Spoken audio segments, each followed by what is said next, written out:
Welcome student. आज आपण halogen derivatives या टॉपिक मधल्या केमिकल रिॲक्शन त्यामध्ये प्रायडल-क्राफ्ट रिॲक्शन ही रिॲक्शन पाहणार. Chemical reaction, Friedel Crafts reaction. आता Friedel Crafts name of the scientist ह्या दोन प्रकारच्या रिॲक्शन आहेत. यामध्ये प्रायडल-क्राफ्ट अल्कायलेशन रिॲक्शन आणि Friedel Crafts acylation reaction. Alkylation reaction and acylation reaction. Friedel Crafts alkylation reaction and Friedel Crafts acylation reaction. आता याच्या नावामध्येच आहे पहा अल्कायलेशन. अल्कायलेशन रिॲक्शन म्हणजे काय? अल्किल ग्रुप म्हणजे बॉन्ड आर ग्रुप. आणि असायलेशन रिॲक्शन म्हणजे काय की bond C double bond O R acyl group. Bond C double bond O bond R या ग्रुपला आपण असाइल ग्रुप असं म्हणतो. when hydrogen atom of aryl halide is replaced by alkyl group, such reaction is termed as Prader-Craft alkylation reaction. Hydrogen atom of aryl halide replaced by alkyl group bond R group, such reaction is termed as alkylation reaction. When another definition, when hydrogen atom of aryl halide is replaced by acyl group bond C double bond O bond R group, such reaction is termed as Prader-Craft acylation reaction. Prader-Craft acylation reaction. आता यामध्ये पहा alkyl group हा जर methyl group घेतला तर मिथायलेशन reaction. आणि इथं R म्हणजे जर मिथिल ग्रुप घेतला यामध्ये असायलेशन रिॲक्शन और एसिटायलेशन reaction. When hydrogen atom of aryl halide or chlorobenzene replaced by methyl group, such reaction is termed as acylation reaction. This reaction is carried out in presence of Lewis acid. To give Lewis acid कुठलं की यामध्ये Fe असेल, FeCl3 असेल किंवा AlCl3 असेल, याला आपण लिव्हियस acid म्हणतो. आणि हे लिव्हियस ऍसिड इन प्रेझेन्स ऑफ त्या ठिकाणी कॅटलिस्ट म्हणून यूज करतो आपण. आता क्लोरोबेन्झीन एरोमॅटिक रिंग आणि त्या एरोमॅटिक रिंगला जर Cl अटॅच झाला तर त्याला आपण क्लोरोबेन्झीन म्हणतो. when chlorobenzene which on reacts with methyl chloride to gives methyl chloride or alkyl chloride to gives 1 chlorobenzene 1 chlorotoluene and 4 chlorotoluene. आता याच्या अगोदर आपण ज्या नायट्रेशन रिएक्शन पाहिल्या, सल्फोनेशन रिएक्शन पाहिल्या, नायट्रेशन रिएक्शन पाहिल्या किंवा सल्फोनेशन रिएक्शन पाहिल्या किंवा हॅलोजनेशन रिएक्शन पाहिल्या, त्या तिन्ही रिएक्शन मध्ये यामध्ये 2 नंबर पोझिशन आणि 4 नंबर पोझिशनचा 2 नंबर पोझिशन आणि 4 नंबर पोझिशनचा हायड्रोजन ॲटम रिप्लेस झाला आणि त्या ठिकाणी करस्पॉन्डिंग जो हॅलोजनेशन असेल तर हायड्रोजन ॲटम, नायट्रेशन असेल तर NO2 ग्रुप हा सबस्टिट्यूट झाला.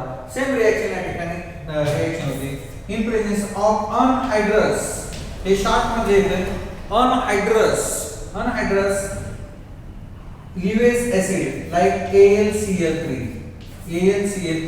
or FeCl3 or Fe to gives corresponding.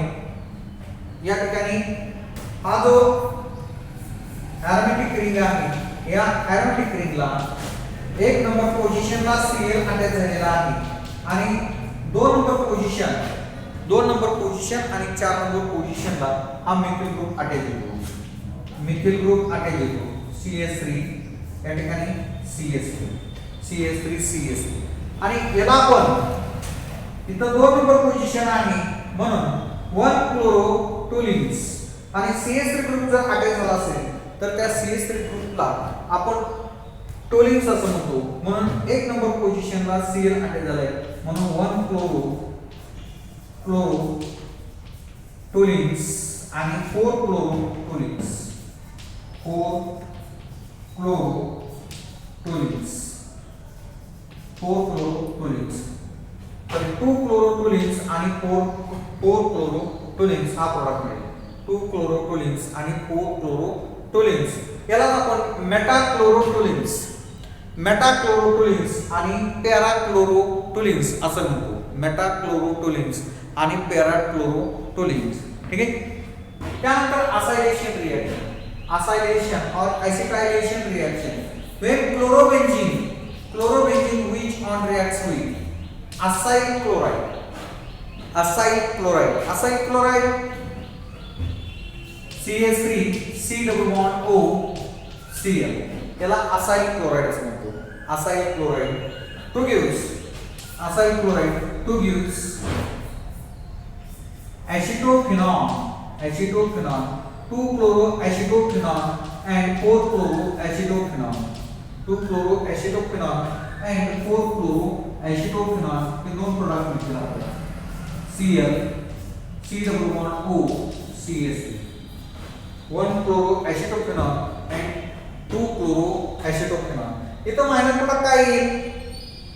पुस्तकामध्ये मायनर प्रोडक्ट दिलेलं नाही, परंतु इथं मायनर प्रोडक्ट काय येईल तर हा Cl आणि इथला हायड्रोजन HCl हा मायनर प्रोडक्ट आहे. HCl हा मायनर प्रोडक्ट आहे. म्हणून इथं Cl आहे क्लोरोबेन्झीन. when chlorobenzene which on reacts with acyl chloride or acetyl chloride, acyl chloride or acetyl chloride to gives corresponding 2 chloroacetophenone and 4 chloroacetophenone, 2 chloroacetophenone and 4 chloroacetophenone. हे अशा प्रकारचे दोन प्रोडक्ट्स आपल्याला मिळतील ऍसिटोफेनॉल. आता एक सेम रिएक्शन होते पहा. इथं जर आपण ऍसिटिक अनहायड्राइड जर घेतलं, ऍसिटिक अनहायड्राइड इथं असाइल क्लोराइडच्या ऐवजी ऍसिटिक अनहायड्राइड घेतलं CH3 C double bond O C double bond O CH3. आता ही रिएक्शन तुम्हाला पुस्तकामध्ये दिलेली नाही, परंतु समजा आपण या रिएक्शनला ऍसिटिक अनहायड्राइड बरोबर जर रिएक्शन केली तर हा बॉन्ड ब्रेक होतो आणि बॉन्ड ब्रेक होऊन इथला हायड्रोजन इथं अटॅच होतो आणि मायनर प्रोडक्ट जो आहे तो CH3COOH, CH3COOH म्हणजे ऍसिटिक ऍसिड हा प्रोडक्ट म्हणतो आपल्याला. ऍसिटिक ऍसिड हा प्रोडक्ट मायनर प्रोडक्ट आणि मेजर प्रोडक्ट जो आहे तो मेजर प्रोडक्ट असाच मिळतो पहा. मेजर प्रोडक्ट 2 ऍसिटोफेनॉल आणि 4 ऍसिटोफेनॉल हे 4 क्लोरो ऍसिटोफेनॉल आणि 2 क्लोरो ऍसिटोफेनॉल अशाच प्रकारचे प्रोडक्ट मिळतात. फक्त यामध्ये मायनर प्रोडक्ट जो आहे तो मायनर प्रोडक्ट HCl आहे. इथला आपण हायड्रोजन ऍटम रिप्लेस झालेला पाहिला, तो हायड्रोजन आणि हा Cl HCl. आणि दुसऱ्या रिएक्शन मधला इथला हायड्रोजन रिप्लेस झालेला आणि हा क्लोरीन HCl हा मायनर प्रोडक्ट. आता पुस्तकामध्ये ही रिएक्शन बॅलन्स कुठली रिएक्शन बॅलन्स करून दिलेली नाही, परंतु समजा थेरॉटिकल आपल्याला हे रिएक्शन बॅलन्स करायची असते, थेरॉटिकल रिएक्शन बॅलन्स करायची असते तर आपण काय करायचं पहा.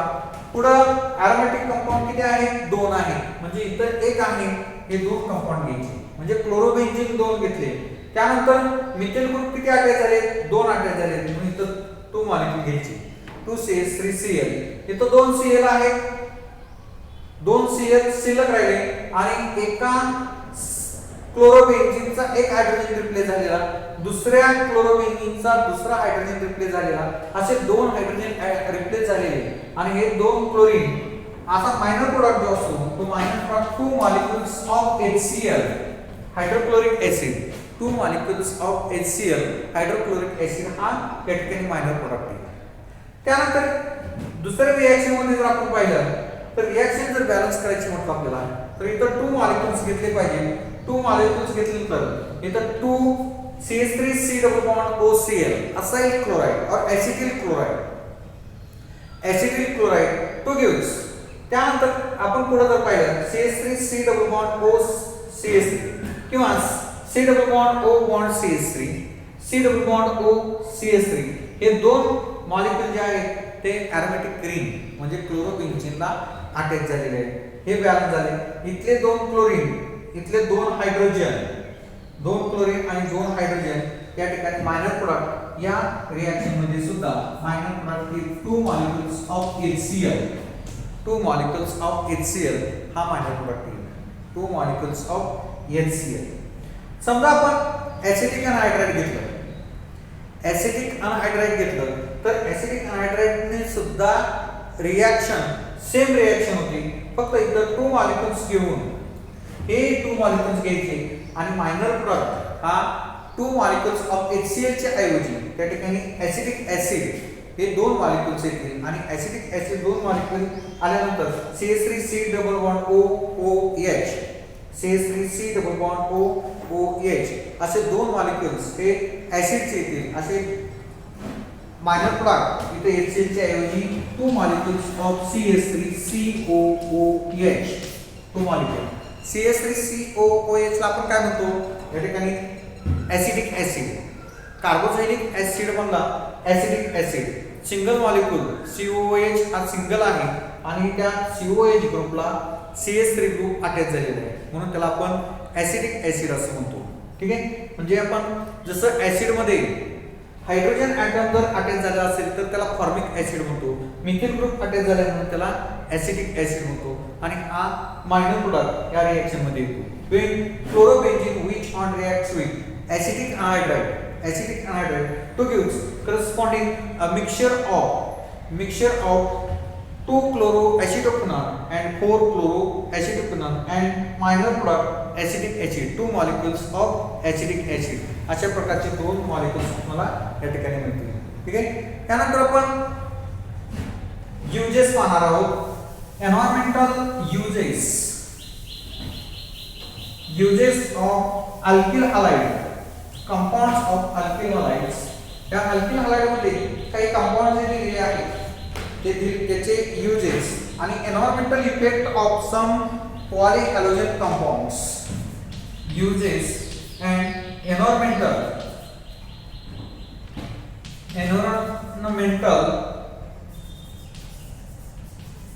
effect of some polyhalogen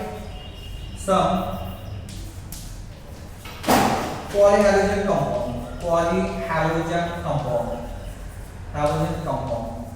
आता युजेस काही कंपाऊंडचे युजेस आपल्याला दिलेले आहेत. त्यामध्ये डायक्लोरोमिथेन पहिला कंपाऊंड डायक्लोरोमिथेनलाच मिथाइल क्लोराइड असं म्हटलं जातं.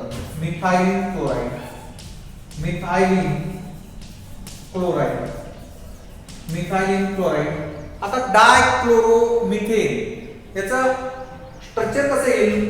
मिथेन आहे CH4 आणि डाय म्हणजे 2 आणि क्लोरो म्हणजे 2 molecules of 1 molecules of chlorine or 2 atoms of chlorine.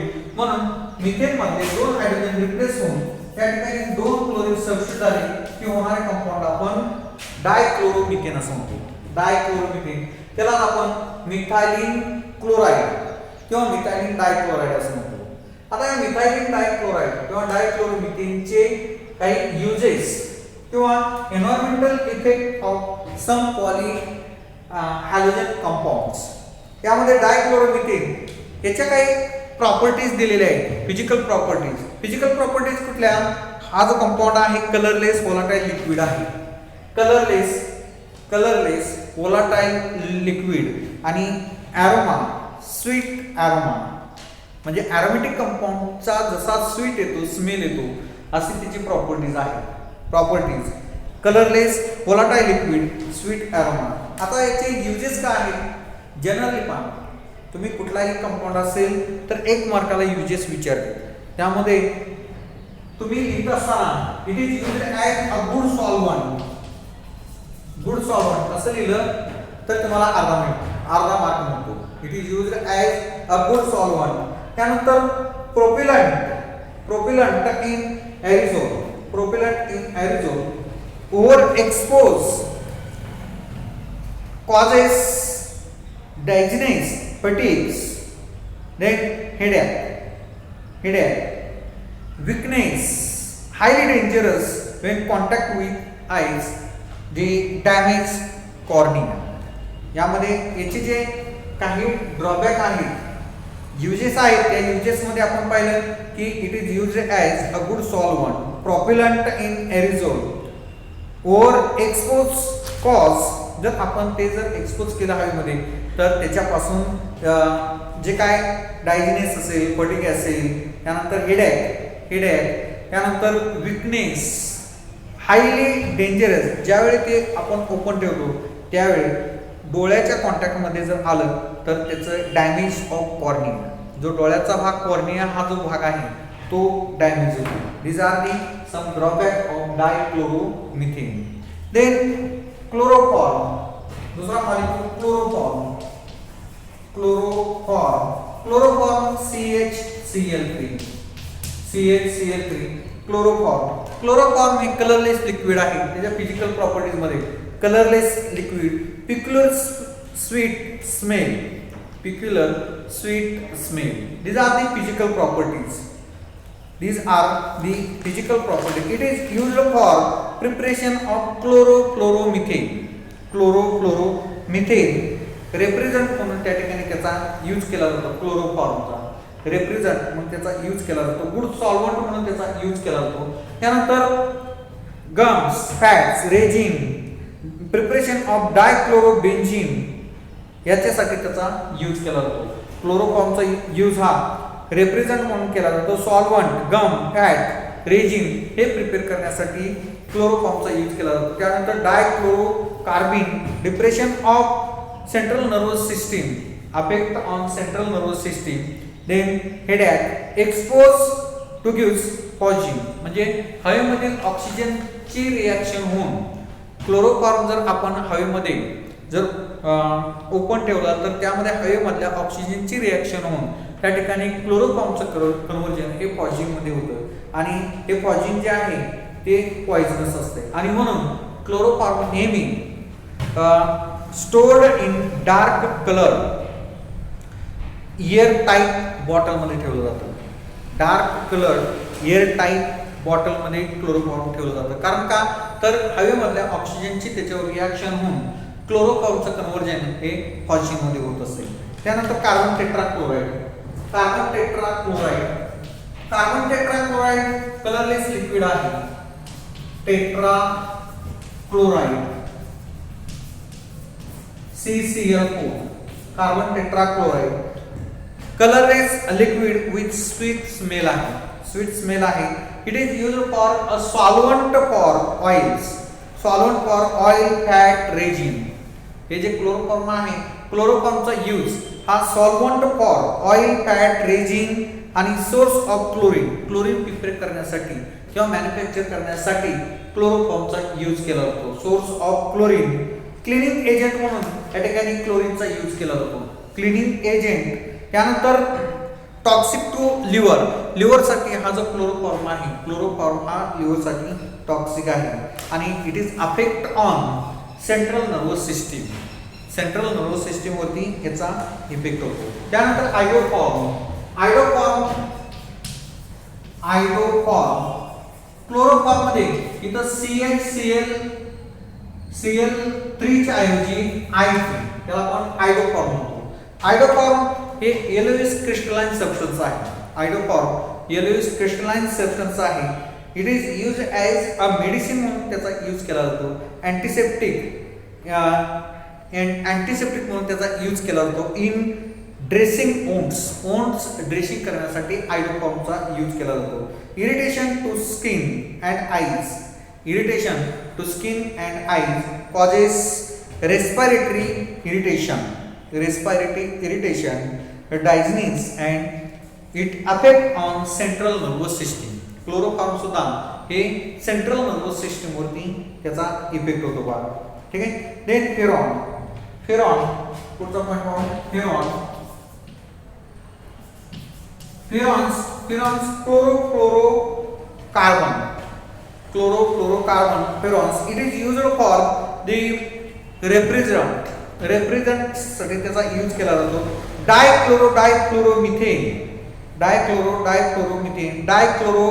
dichloromethane is used as represent in fridge and air condition आणि फ्रीज मध्ये हा डायक्लोरोफिरॉनचा यूज केला जातो.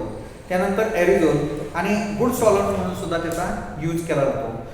त्यानंतर blowing agent in making foams making मध्ये त्याचा ब्लोइंग